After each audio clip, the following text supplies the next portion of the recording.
Class and नहीं हो गई थी, लग रहा है मेरे को कुछ इसमें अपने ऑटोमेटिकली टच हो गया था। चलो ठीक है, तो अब क्या हुआ कि हम जब बात करें क्लोज्ड कॉइल हेलिकल स्प्रिंग की, तो क्लोज्ड कॉइल हेलिकल स्प्रिंग में आपको एक चीज दिखाई देगी कि भाई मैं जब इस पे लोड लगाऊंगा, यहां मैं जब इस पे लोड लगाऊंगा इस जगह पे, तो लोड लगाने से क्या होगा, ये हल्का सा आपका इन कॉइल्स के बीच में, ये जो आपकी कॉइल्स हैं, ये आपकी जो कॉइल्स हैं, ये क्या है सर, कॉइल्स है ना आपकी, ये क्या है सर, कॉइल्स हैं। तो इन कॉइल्स के बीच में आपका क्या होगा, थोड़ा सा गैप हो जाएगा। वो गैप जितना आपके कॉइल्स के बीच में होगा, वही आपका अमाउंट होगा कितना, डिफ्लेक्शन का।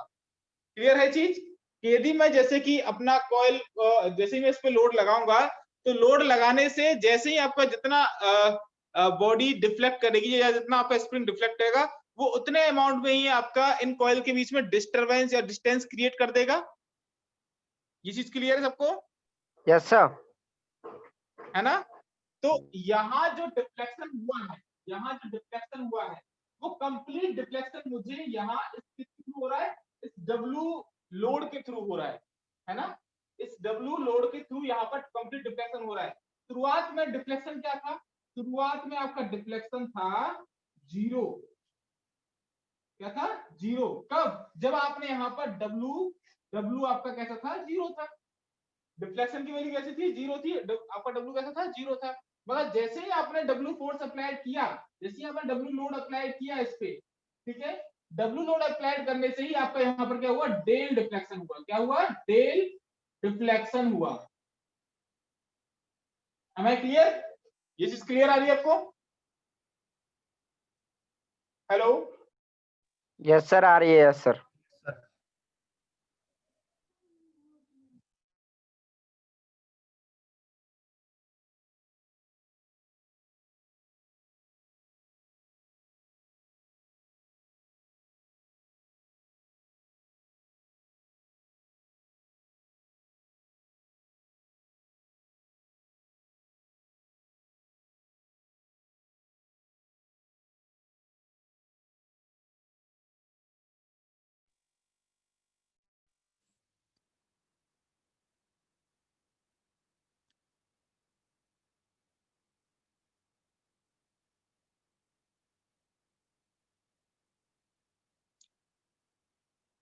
सॉरी बेटा, वो अभी एक कॉल आ गया था तो उसकी वजह से दिक्कत हो गई, है ना? अभी ये बताओ मेरे को कि अभी ये आपको जो क्लियर हुआ ये वाला चीज कि यदि जीरो लोड आप लगाओगे तो जीरो डिफ्लेक्शन होगा, और जैसे आप लोड लगाओगे तो उसमें डिफ्लेक्शन होना शुरू हो जाएगा। ये क्लियर है चीज? Yes sir. ओके, तो मैं उसी के बिहाफ पे बात करूं, तो उसी के बिहाफ पे बात करूं, तो यहाँ क्या हो रहा है एक्चुअली, यहाँ जब जैसे आप लोड लगा रहे हो, तो लोड लगाने पर अभी इसकी आपकी स्प्रिंग ऐसा थी, अब जैसे लोड लगाओ क्या होगा, स्प्रिंग सीधा वर्टिकली ऐसा नहीं आएगी, सीधा वर्टिकली स्प्रिंग नीचे नहीं आएगी, सीधा वर्टिकली स्प्रिंग नीचे नहीं आएगी। क्या होगी, स्प्रिंग को नीचे आने पर, ये स्प्रिंग नीचे नहीं आएगी, ये स्प्रिंग नीचे आने के लिए हल्का सा ट्विस्ट होके नीचे आएगी, है ना? ऐसे स्प्रिंग सीधे नीचे नहीं आती है, स्प्रिंग की कॉइल्स हल्का सा ट्विस्ट होती है तब नीचे आती है। मतलब ये जो लोड आपका डब्ल्यू आपने लगाया है, ये डब्ल्यू लोड आपकी हर एक कॉइल को हल्का सा ट्विस्ट कर रहा होगा, हल्का सा ट्विस्ट कर रहा होगा। एम आई राइट और नॉट? Yes sir. तो यहां आपका हर एक कॉइल पर ट्विस्टिंग मूवमेंट लग रहा होगा, यहां आपकी ट्विस्टिंग हो रही होगी, यहां आपकी ट्विस्टिंग हो रही होगी, यहां आपकी ट्विस्टिंग हो रही होगी, ठीक है ना? हर एक कॉइल पर आपको क्या होगा, ट्विस्टिंग लग रहा होगा, हर एक कॉइल पर आपको क्या होगा, ट्विस्ट लग रहा होगा। तो वो ट्विस्ट किसके लग रहा होगा, वो ट्विस्ट होगा क्या, एक्चुअली वो ट्विस्ट कुछ नहीं, वो टॉर्जन होगा। जब भाई मैं इस शाफ्ट को ऐसे घुमाऊंगा, हल्का सा घुमा के नीचे खींचूंगा, घुमा के नीचे खींचूंगा, क्या होगा, इसमें टॉर्जन लगा। वो टॉर्जन का अमाउंट क्या होगा, वो टॉर्जन का अमाउंट होगा ये डब्ल्यू लोड, ये डब्ल्यू लोड मतलब ये डब्ल्यू क्या होगा, एज अ फोर्स काम करेगा। ये डब्ल्यू फोर्स यहां से यहां तक की डिस्टेंस पे काम कर रहा है, इस रेडियस पे काम कर रहा है। ये डब्ल्यू फोर्स यहां इस रेडियस पे काम कर रहा है, ठीक है? तो मैंने यदि मान लिया कि ये डब्ल्यू फोर्स है और यहाँ की रेडियस कैपिटल आर है, मैंने मान लिया कि यदि ये W फोर्स है और यहाँ की कैपिटल रेडियस R है, तो ट्विस्टिंग मोमेंट की वैल्यू क्या होगी? T इक्वल टू क्या हो जाएगा? W इंटू R हो जाएगा। T इक्वल टू क्या हो जाएगा? W इंटू R हो जाएगा, नहीं हो जाएगा? यस सर, हो जाएगा। हो जाएगा। अभी यहाँ आपका ये स्प्रिंग जो थी वो बिल्कुल इनिशियल कंडीशन में थी, यहाँ आपकी कॉइल्स के बीच में कोई गैप नहीं था, मगर जैसे ही आपने इस स्प्रिंग को हल्का सा ट्विस्ट किया तो इनकी कॉइल के बीच में गैप बना शुरू हो गया था। ठीक है, जब यहाँ गैप बन गया तो इसका मतलब क्या हुआ? इसके बीच में, कॉइल्स के बीच में एक एंगुलर डिस्प्लेसमेंट हुआ, एक एंगुलर चेंज आया कि नहीं आया? इनके बीच में एक एंगुलर चेंज आया कि नहीं आया? क्यों बेटा? यस सर, आया। यदि मैं इस एंगुलर चेंज को मैं थीटा बोल दूं तो कोई दिक्कत किसी को? यदि मैं इस एंगुलर चेंज को थीटा बोल दूं किसी को दिक्कत नहीं ना? No sir. हो गया एंगुलर डिफ्लेक्शन, हो गया एक तरीके से ये। ठीक है ना? तो ये एंगुलर डिफ्लेक्शन जितना इस कॉइल में होगा उतना ही अगली कॉइल में होगा, उतना ही इससे अगली कॉइल में होगा और उतना ही लास्ट वाली कॉइल। मतलब सारी की सारी कॉइल्स जितना लोड मैंने अप्लाई किया है उस लोड के हिसाब से इक्वली एक डेफिनेट एंगल में ट्विस्ट हो जाएंगी। क्यों? सही है ना? Yes sir. ये चीज समझ में आ रही है ना? तो यहाँ दो चीजें हुई बेटा, यहाँ दो चीजें हुई। क्या हुआ? एक तो W लोड लगाने से आपका पूरी स्प्रिंग में डेल डिफ्लेक्शन हुआ। W लोड लगाने से आपकी डिफ्लेक्शन डेल हुआ, जो कि लीनियर डिफ्लेक्शन कहलाएगा, जो कि लीनियर डिफ्लेक्शन हुआ। ठीक है। दूसरा, इसी W की हेल्प से यहां ट्विस्ट हुआ था और ट्विस्ट से यहां पर एंगुलर चेंज आया, क्योंकि यहां ट्विस्ट नहीं होता, यदि ऐसे घूमती नहीं तो इसमें एंगुलर चेंज नहीं आता।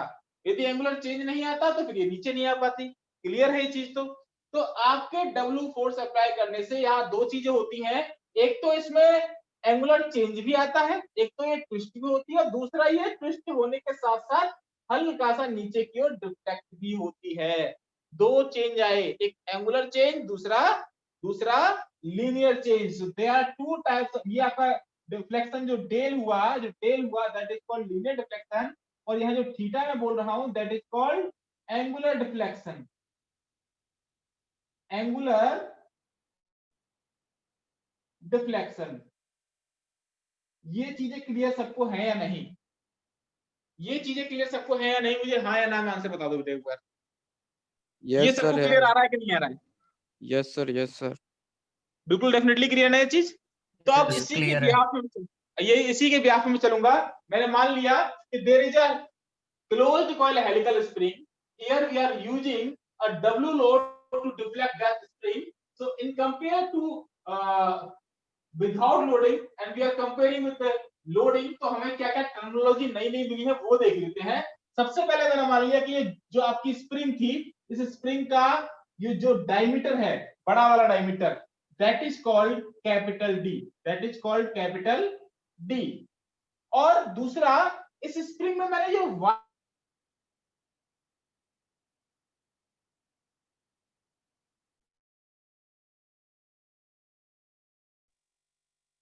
हेलो सर, आपकी आवाज नहीं आ रही।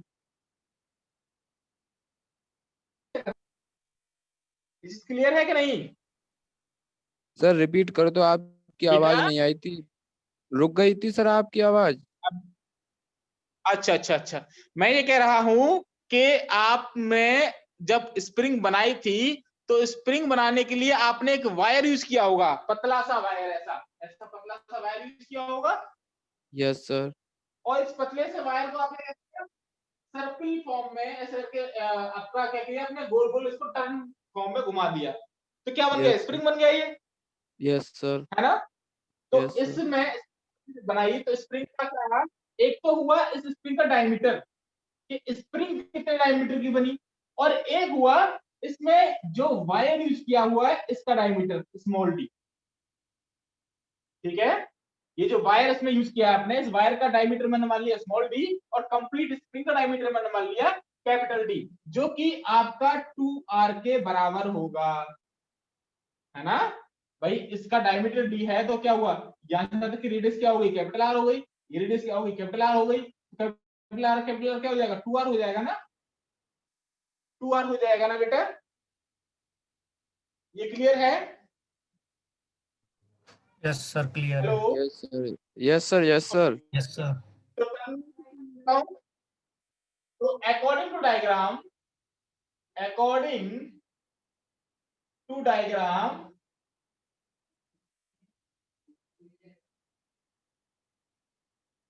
W इज अप्लाइड, W क्या है, अप्लाइड लोड है, ठीक है।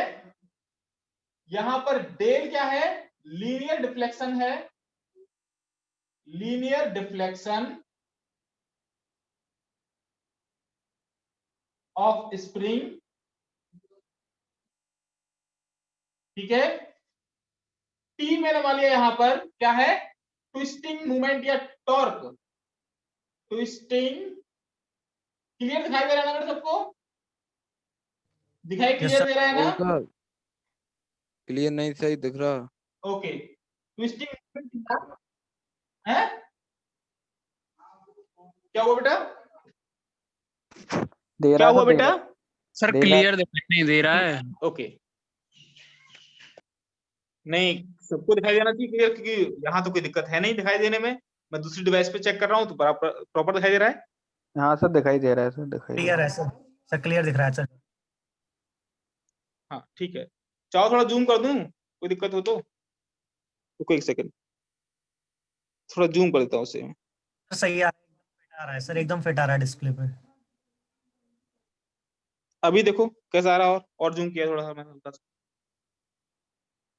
यस सर, अब आ रहा है।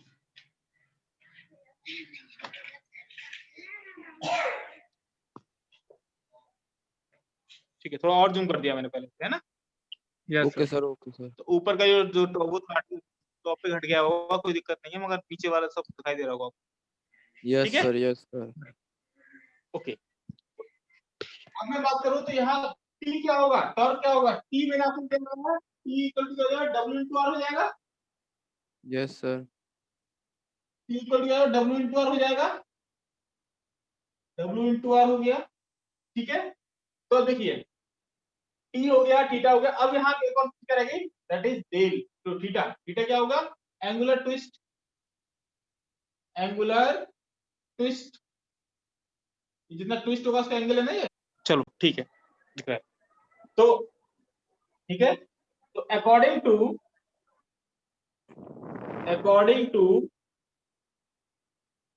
Equilibrium law,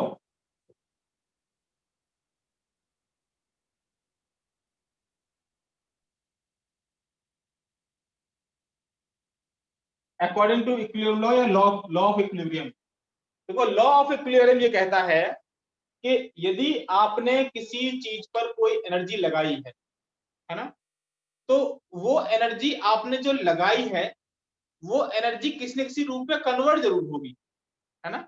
law of energy आपने पढ़ा होगा शायद थर्मल में, कि एनर्जी को ना हम डिस्ट्रॉय कर सकते हैं ना हम प्रोड्यूस कर सकते हैं, उससे हम one form to another form क्या कर सकते हैं, अपना कन्वर्ट कर सकते हैं। तो वैसे यहाँ हो रहा है कि जो मैंने यहाँ पर डब्ल्यू लोड लगाया था, ये डब्ल्यू लोड आपका दो तरीके से काम कर रहा है। ये इसमें डेल डिफ्लेक्शन दे रहा है, मतलब लीनियर चेंज कर रहा है, दूसरा इसमें एंगुलर चेंज कर रहा है। तो इसमें जो एंगुलर चेंज हुआ है वो लीनियर डिफ्लेक्शन के इक्वल होना चाहिए। तो जो एंगुलर चेंज हुआ है उसे हम क्या बोलेंगे, वो इसमें इसकी शेप को चेंज कर रहा है, वो इसकी क्या कर रहा है, शेप को चेंज कर रहा है। और जब कोई शेप में चेंज आता है, जब कोई शेप में चेंज आता है, जब कोई शेप में चेंज होता है, तो शेप चेंज का मतलब होता है स्ट्रेन एनर्जी, शेप चेंज का मतलब होता है स्ट्रेन एनर्जी, ठीक है। और जब कोई आपका मूवमेंट में चेंज आता है,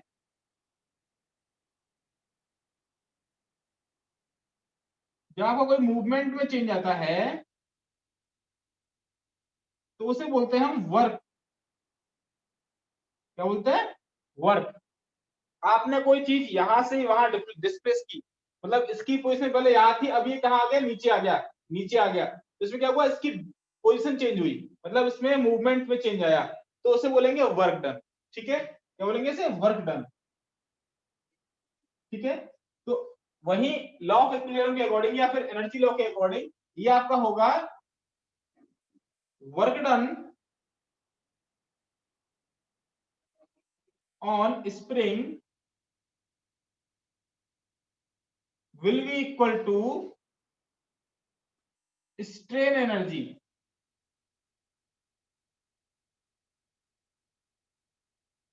स्ट्रेन एनर्जी। अब ऐसा नहीं है कि जब इस पे आप डब्ल्यू लोड लगाते हो तो डब्ल्यू लोड लगाने से आपका ये जो स्प्रिंग है डायरेक्टली ऐसे आगे नीचे आ गया, नहीं, वो आपका कुछ ना कुछ टाइम लेता है, भले ही वो 1 सेकंड लेता हो। मतलब जैसे जैसे आप लोड बढ़ाओगे वैसे वैसे आपका क्या होगा, धीमे धीमे इसमें चेंज होना शुरू हो जाएगा। डायरेक्टली वो इंस्टेंट नहीं होता है, इंस्टेंट लोडिंग नहीं करते हैं हम लोग, इस पे हम क्या करते हैं, ग्रेजुअल लोडिंग करते हैं। और जब ग्रेजुअल लोडिंग करते हैं तो ग्रेजुअल लोडिंग के अकॉर्डिंग मैं बात करूं कि यहाँ पर जो वर्क डन होगा वो एवरेज होगा। कैसा होगा, एवरेज वर्क डन होगा, एवरेज वर्क डन होगा। तो जैसे एवरेज वर्क डन होगा वैसे आपकी स्ट्रेन एनर्जी भी कैसी होगी, एवरेज होगी। ठीक है, एवरेज होगी। तो इसका एक सिंपल फॉर्मूला याद रखिएगा कि वर्क डन का फॉर्मूला होता है W into del. W into del मतलब force into distance, force into distance आपका क्या होता है, वर्क डन होता है। वैसे ही आपका हो जाता है T into theta, T into theta. यहां भी आपने ट्विस्टिंग मोमेंट लगाया तो थीटा चेंज कर रहा है। तो ये बात करें दोनों एवरेज की, हो जाएगा 1/2 और 1/2। ठीक है, तो यहां से 1/2 आप चाहो तो कैंसिल हो जाएगा, कैंसिल करना चाहो कैंसिल कर दो, तो ये वही आपको कैंसिल हो गया, ये तो अब एवरेज ले रहे हो तो यहां से पर डब्ल्यू आएगा, ये पर डेल आएगा, डेल इक्वल टू आपका निकल के आएगा कि T into theta upon W, T into theta upon W. अब मैंने आपको थोड़ी देर पहले बताया था कि टी इक्वल टू आपका क्या होता है, टी इक्वल टू होता है W into R. T equal to क्या होता है आपका, टी इक्वल टू होता है डब्ल्यू इंटू आर। यदि मैं यहाँ पर डब्ल्यू इंटू आर रख दूं, यहाँ पर यहाँ रख देता हूं, तो भाई ये डब्ल्यू इंटू आर है, डब्ल्यू इंटू आर है, किसकी वैल्यू, टी की value, into theta upon W. ये डब्ल्यू से डब्ल्यू कैंसिल हो गया, यहाँ क्या बचा, आर थीटा। ठीक है, तो मुझे फॉर्मूला में क्या नया, equal R del equal to R del theta. ये इस फॉर्मूले को यार आप नोट कर लीजिए और इसे इक्वेशन नंबर ए बोल दीजिए। यहां तक इस फॉर्मूले को नोट कर लीजिए और इसे इक्वेशन नंबर ए बोल दीजिए। ठीक है, उसके बाद हम आगे जाएंगे। यहां तक का चाहो तो आप स्क्रीनशॉट ले सकते हो स्टूडेंट्स। यदि क्लियर दिखाई दे रहा है तो आप स्क्रीनशॉट ले लीजिए एक इसका। यस सर, ले लिया सर। ओके, तो अब मैं क्या करूंगा, मुझे यदि यहाँ पर डेल निकालना है, डेल का मतलब क्या होगा, डिफ्लेक्शन ऑफ स्प्रिंग निकालना है, डिफ्लेक्शन ऑफ स्प्रिंग निकालना है, डिफ्लेक्शन ऑफ हेलिकल स्प्रिंग।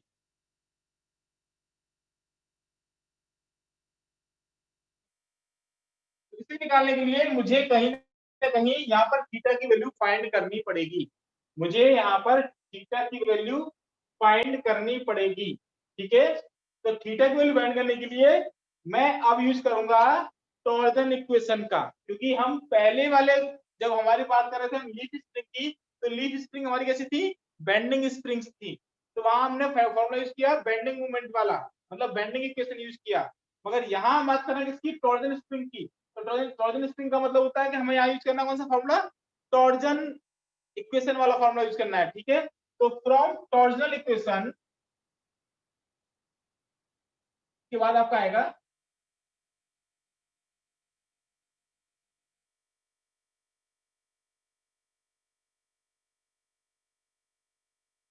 इसे रहने देता हूं मैं, यहाँ तक नीचे तक है ना, इसे रहने देता हूँ, इसे रहने देता हूँ। Now from torsion equation, torsion equation क्या था आपका, T upon J G theta upon L equal to Q upon R, ये इक्वेशन था आपका। ये सबको याद है कि नहीं ये वाला question? P upon J Q theta upon L G theta upon L और Q ऊपर R याद है सबको? सभी को याद है या नहीं? यस सबको सर। मालूम है? Yes sir. ठीक है, यदि आपको ये याद है तो इसमें से देखिए हम टर्म यूज करेंगे P upon J G theta upon L वाला। P upon J G theta upon L वाला टर्म यूज करेंगे और इसे हम अभी छोड़ देंगे, ठीक है, इसका यूज नहीं करेंगे। तो from T upon J G theta upon L, ठीक है। अब देखिए यहां पर T की वैल्यू आपको पता है, T की वैल्यू पता है। T क्या होता है? T क्या होता है भाई? T क्या दिया है बताऊंगा? क्या लिखा है T मैंने यहाँ पर?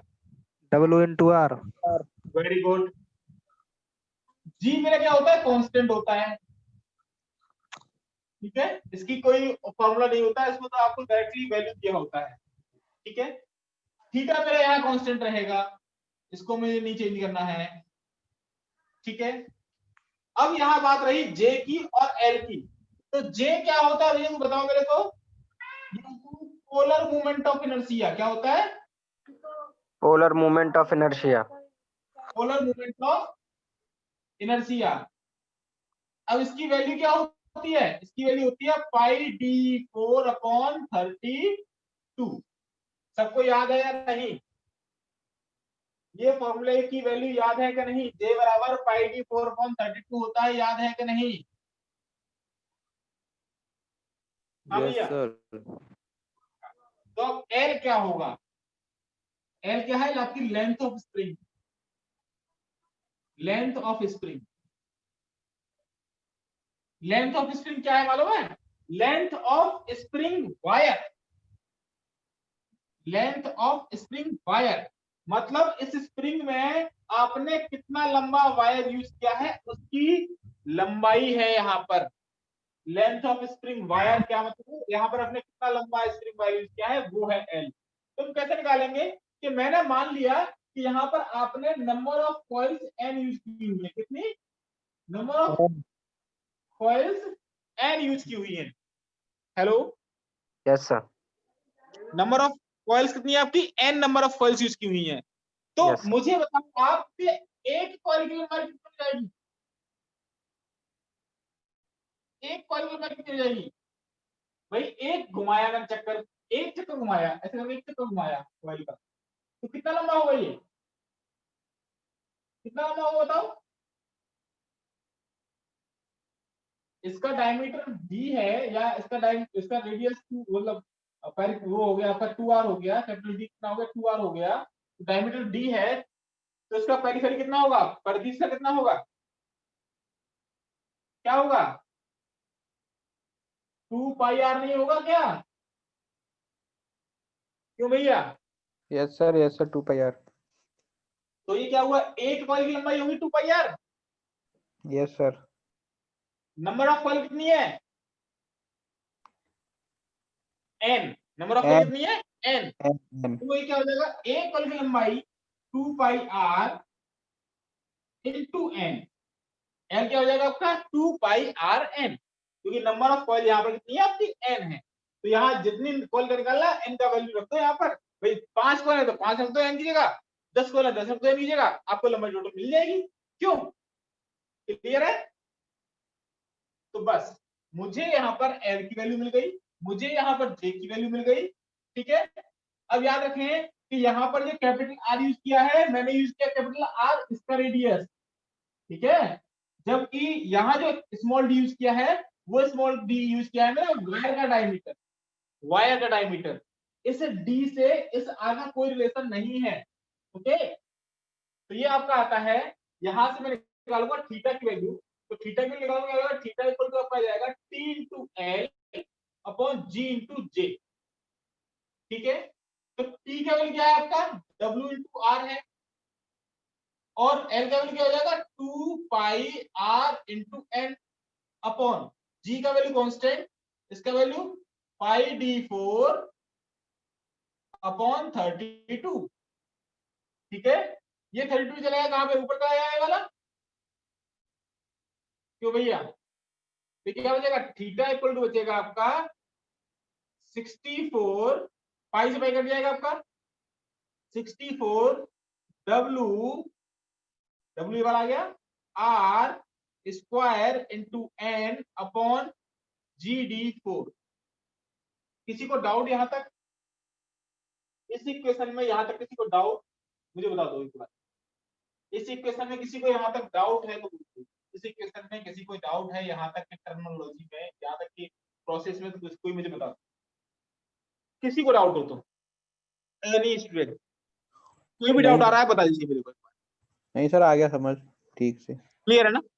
तो यदि मैं थीटा की वैल्यू, ये थीटा की वैल्यू इस इक्वेशन में रख दूं, क्या मिल जाएगा मुझे, डिफ्लेक्शन ऑफ स्प्रिंग मिल जाएगा। तो from equation first, from equation A लिखा है मैंने इसका नाम, from equation A it will be del equal to R into theta, R into theta की वैल्यू कितनी है, ये 64 W R square into N upon GD4।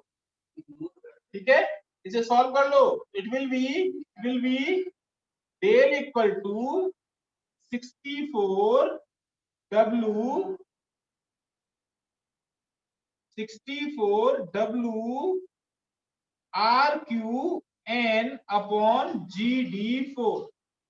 That is the formula for finding out the value of deflection in helical spring। ठीक है, ये क्या होगा, deflection in helical spring।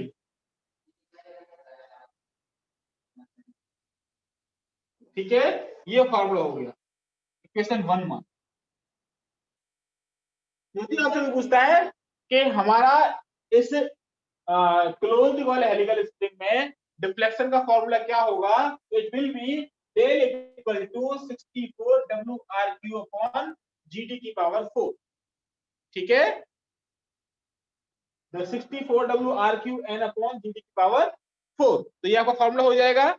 यहां इस डेरिवेशन में किसी को कोई डाउट नहीं होगा शायद, क्लियर है ना। Yes sir, hello, clear. Yes yes sir, clear है। सर ठीक है, तो अभी दूसरा डेरिवेशन और आता है, दूसरा आता है डेरिवेशन, इसी में छोटा सा डेरिवेशन, बहुत छोटा डेरिवेशन है, स्ट्रेसेज या shear stress in spring wire. ठीक है, छोटा डेरिवेशन है, उसको कर लेते हैं हम, थोड़ा सा छोटा सा है, ज्यादा बड़ा नहीं है। तो shear stress in spring wire, इसका आप चाहो तो स्क्रीनशॉट ले लो सब लोग, इसका आप स्क्रीनशॉट ले लीजिए यदि आपने नोट नहीं किया है तो। हेलो हेलो, ले लिया सर, ले लिया। लिया। दिखाई दे रहा है प्रॉपर, कोई दिक्कत तो नहीं है अब। No no sir. ओके, दिखाई दे रहा है सबको। सर अब मत पढ़ सर, अब अगली क्लास में करा देना सर, अब बहुत थक गए सर, बहुत क्लास लेते लेते। हो गया टाइम सर आपकी क्लास का। सर 12 बजे से क्लास ले रहे हैं सर लगातार। यस अच्छा अच्छा अच्छा, तो Yes, टाइम sir. कितना हो गया है, हो गया सर आपका टाइम सर, 3 मिनट बची हैं सर। 3 मिनट बचे मतलब 4:40 पे होती है ना सर क्लास। अच्छा अच्छा, देखिए वैसे सिंपल है, कुछ नहीं है, आप निकाल सकते हो, खुद भी निकाल सकते हो कि यदि आपसे पूछा जाए कि इसमें ये टॉपिक छोटा सा ही बस, वैसे आप देखो खुद निकाल सकते हो उसको, देखता हूँ मैं, आप खुद कर पाओगे नहीं कर पाओगे, आप देखो खुद ही बता दोगे कि निकल जाएगा सर, देखते हैं अभी, है ना।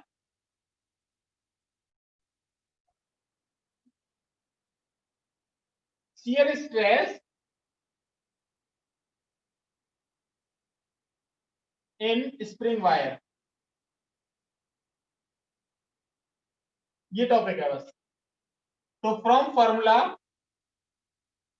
From torsion equation, torsion equation it will B T upon J small q upon r, small q upon small r, T upon J small q upon small r, बस ये फॉर्मूला है। इस फॉर्मूले से आपको Q निकालना है तो Q will be T into R upon J। T के लिए आप जानते हो W इंटू R हो जाएगी स्मॉल r अपॉन ये आप हो जाएगा GD4 सॉरी पाई डी की पावर 4 अपॉन 32।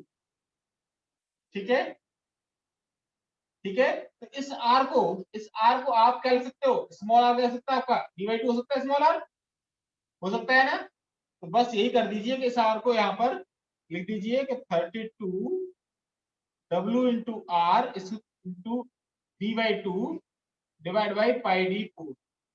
तो पाई डी 4 से देखो ये गया 3 बार और ये 2 से गया 16 time. It will be Q equal to 16 W into R upon pi d Q. That is the formula for finding out the shear stress in helical spring wire. Helical spring के wire में shear stress find करने का formula simple है, ये है, ये formula है। ये जो आप देख रहे हो फॉर्मूला क्या है, हेलिकल स्प्रिंग आपका जिसमें आपका shear stress निकालना होगा तो आपको फॉर्मूला यूज करना है Q equal to 16 W into R upon pi D cube. ये आपको दिखाई दे रहा है सबको? हेलो, तो साफ नहीं दिख रहा। ये सर शो हो रहा है। एक सेकंड अभी देखो, यस सर। अभी देखो सब लोग, दिखाई दिया आप सबको? Yes sir. किया मैंने यहाँ पर सिर्फ कुछ नहीं किया, T upon J Q upon R वाला फॉर्मूला यूज कर लिया है। तो T upon J Q upon R वाला फॉर्मूला से Q निकाल दिया है। Q क्या होता है आपका, shear stress होता है। तो T का वैल्यू जानते हो आप, W इंटू आर होगा। स्मॉल r क्या है आपका, रेडियस ऑफ वायर है, तो उसको आप R इक्वल टू d लिख सकते हो। और यहाँ पर J की वैल्यू क्या होती है, पाई डी 4/32 होती है।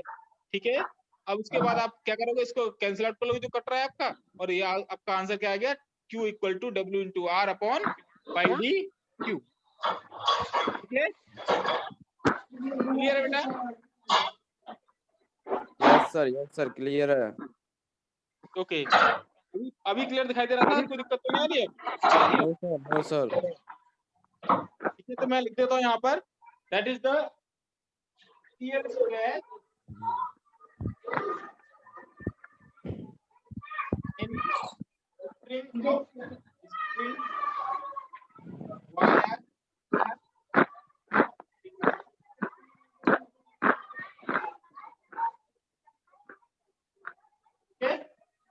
बस ये डेरिवेशन थे आज के लिए। स्प्रिंग हमारा खत्म है, अब मैं इस पे कराऊंगा आपको न्यूमेरिकल, दोनों स्प्रिंग में कराऊंगा आपको मैं क्या, न्यूमेरिकल। उसके बाद हमारा न्यूमेरिकल होते ही कंप्लीट हो जाएगा स्प्रिंग। ठीक है, कुछ टर्मिनोलॉजी है तो वो आपको मैं सेंड कर दूंगा, वो आप पढ़ लीजिएगा। ठीक है, उनमें दिक्कत नहीं आएगी आपको। अब रहता है हमारा पार्ट सिर्फ और सिर्फ कॉलम एंड स्टड का। तो कॉलम एंड स्टड हमारे पास सिर्फ 2 लेक्चर होने से खत्म हो जाएगा। अभी मैं आपको कराऊंगा प्रैक्टिस इसके न्यूमेरिकल्स की, वो फोकस करना है बस हमें। Okay okay sir. ठीक है बेटा, तो thank you class, thank you for this class.